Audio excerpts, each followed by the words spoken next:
नमस्कार किसान भाइयों, गर्मी के समय में 10 से 15 हज़ार रुपये लगा करके आप 1 एकड़ करेला की खेती कर सकते हैं और बहुत ही आसानी से आप 1.5 से 2 लाख रुपए उससे कमा सकते हैं। करेला की खेती कैसे करें, इसकी संपूर्ण जानकारी आपको इस वीडियो में मिलने वाली है। जैसे करेला के लिए उपयुक्त मिट्टी, खेत की तैयारी, हाइब्रिड किस्में, बीज दर और उपचार, बुआई का सही तरीका, खाद उर्वरक प्रबंधन, सिंचाई का सही तरीका, खरपतवार नियंत्रण, फलों की तुड़ाई, लागत और कमाई। जब आप इन 10 पॉइंट को समझ जाएंगे तो 1 एकड़ करेला की खेती करके बहुत ही अच्छा उत्पादन और कमाई ले पाएंगे। तो इस वीडियो को आप पूरा देखिएगा। एग्री आकाश चैनल पे आप पहली बार आए हैं, चैनल को भी सब्सक्राइब कर लीजिएगा, क्योंकि खेती बाड़ी से जुड़ी हुई ऐसी महत्वपूर्ण वीडियो मैं आपके लिए बनाता रहता हूँ। चलिए शुरू करते हैं। किसान भाइयों, करेला की खेती आप कई तरह की मिट्टियों में कर सकते हैं। अगर हम सबसे अच्छी मिट्टी की बात करें तो बलुई दोमट जो मिट्टी होती है ये इसके लिए बहुत ही अच्छी होती है। इसके अलावा आप रेतीली मिट्टी, दोमट मिट्टी में भी इसकी खेती कर सकते हैं। ध्यान रखें, मिट्टी का जो पीएच मान है वो 6.5 से 7.5 के बीच का हो तो बहुत अच्छी बात है, और खेत में पानी ना रुके तो ये बहुत ही अच्छी बात है। सबसे पहले आपको खेत की 2 से 3 जुताई करनी चाहिए जब तक कि मिट्टी भुरभुरी हो जाए। फिर उसमें आप गोबर की खाद डाल सकते हैं, चिकन मैन्योर डाल सकते हैं, कोई सी भी खाद आपके पास उसको डाल करके आप 2 से 3 जुताई फिर कर दीजिए। उसके बाद आप 2-2 फीट के अंतराल पे क्यारियां बना सकते हैं। अब आपका जो खेत है वो बुआई के लिए तैयार हो गया है। अब बात आती है हाइब्रिड किस्मों की। जो हमारी पहली हाइब्रिड किस्म है वो है सेमिनीज कंपनी की अभिषेक करेला। किसान भी इसका जो पौधा होता है वो काफ़ी जल्दी तेज़ी से विकास करता है। जो फल का वजन होता है वो 110 से 120 ग्राम तक होता है एक फल।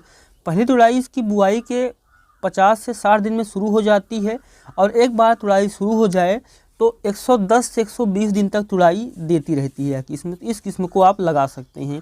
इस किस्म को आप पूरे साल भर लगा सकते हैं। और जो हमारी दूसरी हाइब्रिड किस्म है वो है नुनहेम्स कंपनी की अमन श्री करेला। यह भी एक हाइब्रिड किस्म है और इसका जो फल है वह भी काफ़ी हरा और लंबा होता है। इस किस्म को आप खेत में, बालकनी में, छत पे और गार्डन यानी ग्रो बैग में भी आप इसको लगा सकते हैं। काफ़ी अच्छा उत्पादन यह भी किस्म देती है। जो हमारी तीसरी हाइब्रिड किस्म है वो है शाइन कंपनी की F1 इम्पोर्टेड।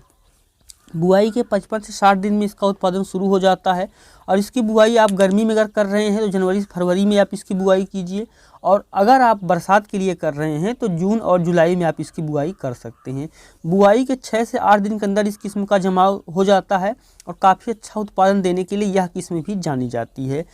1 एकड़ खेती के लिए आपको 500 ग्राम बीज की ज़रूरत होती है, और अगर आपका बीज पुराना है या घर का है तब आपको ज़्यादा बीज लग सकता है। अगर आपका बीज हाइब्रिड है तब आप 500 ग्राम बीज में भी इसकी अच्छे से खेती कर सकते हैं। बीज अच्छे तरीके से जमाव करें, उसके लिए आप बुआई से पहले जो बीज है आपका उसको आप 2 घंटे दवा में भिगो सकते हैं। कौन सी दवा में भिगोना है वो भी जान लीजिए। जिब्रेलिक एसिड और बोरॉन में आप इसको 2 घंटे से लेकर के 24 घंटे तक भिगो सकते हैं। अगर आपको जो बीज है 2 घंटे में थोड़ा मुलायम हो रहा है तो आप 2 घंटे में निकाल लीजिए। वैसे जो करेला का बीज होता है थोड़ा कड़ा होता है, इसको आपको 24 घंटे पानी में भिगोना चाहिए। फिर आपको उसको छाया में सुखा करके इसकी बुआई करनी चाहिए।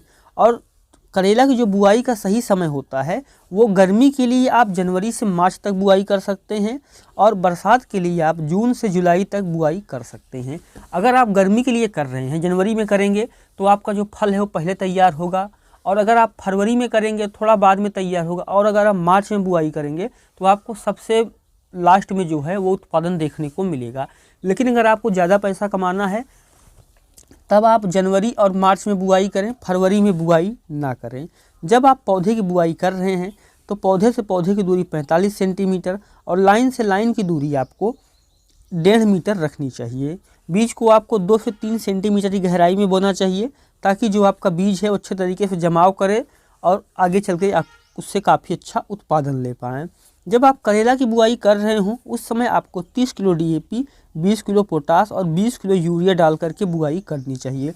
और बुआई के 7 से 8 दिन के बाद आपका जो पौधा है वो जमाव कर जाएगा, और जब आपका जो पौधा है वो जमाव कर जाए उससे 8 से 10 दिन बाद आप NPK 19-19-19 50 ग्राम लीजिए, और 15 ग्राम ले लीजिए ह्यूमिक एसिड। इसको 15 लीटर पानी में घोल करके अपनी फसल पे स्प्रे कीजिए। इससे जो आपका पौधा है वो अच्छे तरीके से विकास करेगा, और आगे चल के आप उससे काफ़ी अच्छा उत्पादन और कमाई भी ले पाएंगे। और इसके बाद जब आपकी जो फसल है 25 से 30 दिन की अवस्था पे हो, उसमें कल्ले निकल रहे हों और कहीं कहीं पे कलियां बननी शुरू हो रही हों, तो उस समय आप उसमें 30 किलो यूरिया ले लीजिए और 250 ग्राम से लेकर के 500 ग्राम सूक्ष्म पोषक तत्व। अब सूक्ष्म पोषक तत्व जो है उसको आप लिक्विड में भी ले सकते हैं और पाउडर में भी ले सकते हैं। यूरिया में डाल रहे हैं तो आप पाउडर वाला ही लीजिए, उसके बाद उसको मिला करके आप अपनी फसल में डाल दीजिए। और इसके अलावा यहाँ से आपको जो है वो फनफूदनाशक और कीटनाशक का भी समय समय पे स्प्रे करते रहना चाहिए। अगर जो आपकी फसल है उसमें किसी तरह की कोई रोग और समस्या नहीं है, तब आप उसमें कार्बेंडाजिम स्प्रे कर सकते हैं, जो कि आमतौर पे फनफूदनाशक कहा जाता है। और अगर किसी तरह कोई सा भी कीट अटैक कर रहा है तो उस ज़रूरत के हिसाब से वहाँ पे आप कीटनाशक का भी स्प्रे कर सकते हैं। बुआई के 15 से 20 दिन बाद हर 7 से 8 दिन के अंतराल पे आपको फनफूदनाशक का स्प्रे करते रहना चाहिए और जो कीट दिखाई दे आप उसका भी नियंत्रण करते रहें। बुआई के 6 से 7 दिन के बाद हमें इसकी पहली सिंचाई कर देनी चाहिए और आमतौर पे गर्मी में 6 से 7 दिन के अंतराल पर सिंचाई करते रहना चाहिए। ध्यान रखें, जिस समय फूल बन रहे हों और फल बन रहे हों उस समय सिंचाई में आप कोई सी भी कोताही ना करें। अगर हम बात करेंगे पूरी फसल के दौरान आपको कितनी सिंचाई देने की ज़रूरत पड़ेगी, तो पूरी सिंचाई के जो फसल है उसके दौरान आपको 8 से 9 सिंचाई की ज़रूरत पड़ सकती है। ध्यान रखें, जमाव के समय और फूल और फल बनते समय सिंचाई में कोई भी दिक्कत जो है वो ना करें। सिंचाई आप सुबह और शाम के समय में करें, दोपहर में ना करें, क्योंकि अगर आप दोपहर में सिंचाई करेंगे तो जो आपका पौधा है उस पर बुरा असर पड़ेगा। बुआई के 10 से 15 दिन के अंदर आपको पहली बार खरपतवार नियंत्रण करना चाहिए और खरपतवार निकालने के लिए आप हाथ से गुड़ाई करें और खरपतवार को बीन करके जो मिट्टी है उसको पौधों पे चढ़ा दें। इससे ये फ़ायदा होगा, जो आपकी पौधे की जड़ है वो मजबूत होगी और जो बेलें हैं वो अच्छे तरीके से विकास करेंगी और आप काफ़ी अच्छा उत्पादन भी ले पाएंगे। और दूसरा जो निराई गुड़ाई है वो आप 25 से 30 दिन की अवस्था पे करें। हाथ से खरपतवार नियंत्रण करने पे एक फ़ायदा ये होता है कि जो पौधा है वो तो विकास करता ही है, गुड़ाई करने से मिट्टी में ऑक्सीजन जाती है और पौधा भी अच्छे तरीके से विकास करता है। जो भी खाद आपके खेत में पड़ी होती हैं वो आपके पौधे को लग जाती हैं। दूसरा तरीका ये है, अगर आप हाथ से खरपतवार नियंत्रण नहीं कर पा रहे हैं तो पायराजोन, पेंडिमेथलिन, कई तरह की दवाएं आती हैं जो कि आपको मार्केट में मिल जाएंगी। 1 से 1.5 लीटर आप उसको ले सकते हैं और बुआई के 2 दिन पहले से लेकर के बुआई के 24 से 48 घंटे बाद आप इसको स्प्रे कर सकते हैं। इसका नुकसान ये होता है कि जो आपकी मिट्टी है उसका स्वास्थ्य खराब होता है, तो आप इसके लिए इसको स्प्रे ना करें, हाथ से खरपतवार नियंत्रण करें। लेकिन अगर आप ऐसी स्थिति में है कि आप नहीं कर सकते हैं तब आपको इसका प्रयोग करना चाहिए। बुआई के 55 से 60 दिन के अंदर जो आपका उत्पादन है वो शुरू हो जाता है और एक बार उत्पादन शुरू होने पे आप हर 2 से 3 दिन के अंतराल पे तुड़ाई करते रहें। 55 से 60 दिन में उत्पादन शुरू होता है और अगर आपने फसल का अच्छे से ख्याल रखा है तो आप 120 से 130 दिन तक इससे उत्पादन ले सकते हैं। 1 एकड़ में आपको लगभग 15 से 20 हज़ार रुपये की लागत आती है और 1 एकड़ में 50 से 60 क्विंटल तक का उत्पादन देखने को मिलता है।